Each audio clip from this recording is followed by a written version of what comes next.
So Dan Labbe with Mary Kay Cabot, Doug Lesmerises, Ellis Williams, and representing our Football Insider subscribers, Mike Kirkner. We always let our Football Insider subscriber go first. I've got this at Titans -6. So what is your pick, Mike? Well, I've thought a lot about this game, and I really think that with the Browns being without Denzel Ward and Ronnie Harrison on the back end, that's really going to cause some problems for them. You know, I know Derrick Henry is going to get all the publicity, but I think, and Myles Garrett, I just don't think he's going to be 100% healthy and completely free of the effects of COVID. And I expect his snap count to be down a little bit. I do think the Browns will keep it close with their running game. I can see it being within. I like the Browns +6. I think they're going to keep it within a reasonable score. The only way I could see the Browns upsetting the Titans is if Baker plays a complete game, which he has not done yet this year. If he could avoid the missing the wide open throws and still make the wow throws, they'll have a chance. But I see it Titans 28, Browns 24.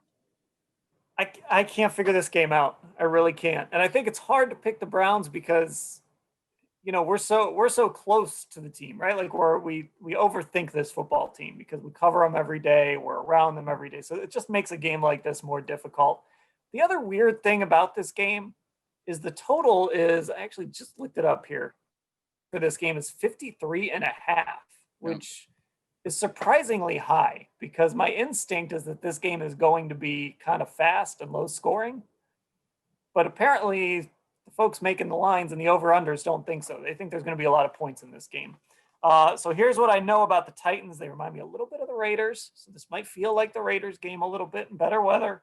They have a really efficient offense. I looked this up. They're second in pass DVOA, third in rush DVOA, third in drive success rate, and fourth in points per drive. And I just think a lot of that efficiency against this Browns defense, I've actually done research on this game, believe it or not. A lot of that efficiency against this Browns defense is going to cause problems. I think the Browns are going to control the football a little bit, but I see the Titans winning this game probably by a touchdown. So I'm going to take the Titans -6. Dan laid it out perfectly there. This is a Titans offense that is extremely impressive, far more explosive than the Browns are on the perimeter, specifically A.J. Brown, Corey Davis. They're dangerous after the catch. This is as difficult as assignment the Browns, especially with how depleted they are, will have in the secondary all year. And I just spent 30 seconds there without even mentioning Derrick Henry, but we all know what that means. These are similar teams. Both want to run a lot of play action. Both defenses are a bit beat up, but as I said, offensively, the Titans are just better.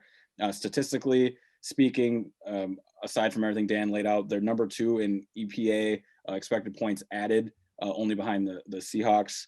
But with all that being said, I'm taking the Browns +6 simply because this game better be within that 6-point margin about a quarter of the way through the fourth quarter. The Browns have to look the part here.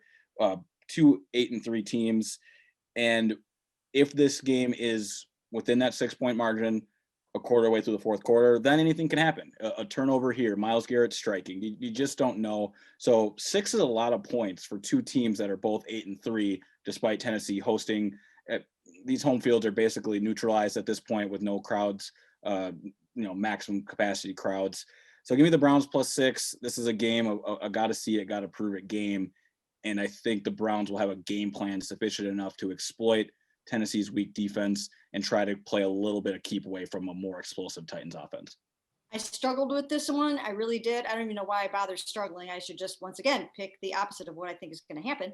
But I am taking the Browns and the points in this one. I think the Titans are going to win. I don't necessarily know that they're going to win by more than 6. I think that it can absolutely 100% go either way. It can go either way this game because when you have Myles Garrett, anything can happen. They have some weaknesses on their offensive line, including they're down to their 3rd string left tackle. He will be making his 2nd NFL start. So that's an area where Myles Garrett can try to wreck the game a little bit. If Myles can find some weaknesses along that line to exploit, he can mess those guys up a little bit. You know, Olivier Vernon, you know, he's come around a little bit.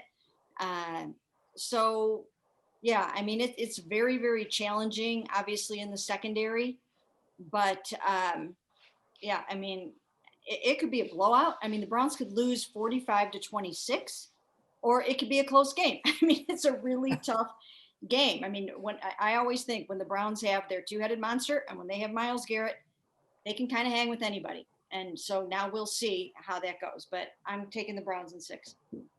Doug? Doug, do you want a drum roll? Do you want a drum roll? No, I'm just saying, I don't want to, I'm not here to convince anybody. I'm not trying to convince anybody. So you don't have to listen to me. I'm just telling you what I think. This is it. This is the time the Browns play their best game. They win. I think they go win this game. The idea that maybe Myles is not himself, I think that's a very good point. I think that's a very important point. But we've been waiting for the Browns to play their best game. The Titans started off 5-0. They're 3-3 in their last 6. That includes a win over the Bears, who stink, and an overtime win over the Ravens. They look good getting right last week at the Colts, and kind of a really big game for them. I thought Baker looked more confident. He made the right reads. He missed some throws, but I thought he saw the game well last week. I think Kevin Stefanski gave him things that allowed him to see the game. I think if Joe Burrow can take advantage of this Titans defense, I think Baker Mayfield can take advantage of this Titans defense. You know, someone mentioned the Raiders game. In the Raiders game, Nick Chubb didn't play. Myles Garrett only played half the snaps. If it turns into that kind of game, the Browns are much more ready to compete in that kind of game, even without Denzel, right? I just think this isn't, but I also think it's more like, Dan, you said the number is pretty high, that feels like Vegas thinks this is going to be a high scoring game. I think it might be like that. I think this might be 31-24 or 35-31, that like this gets up there and the offense has to carry it. Myles makes a couple plays, but I feel like I am ready to see Baker Mayfield's best game of the year, and maybe like in a long time. I just thought last week showed me some stuff coming along. And if he just doesn't miss a couple of those throws, I think this is it. So I was hesitant last week. I am not hesitant at all. Getting the 6. I love getting the 6, but I think they win this outright. And this is the game where we realize, even without Denzel Ward and some of the other guys they would all have, even without Ronnie Harrison, I think we realize how good this offense at least can be. And then the offense becomes their best defense.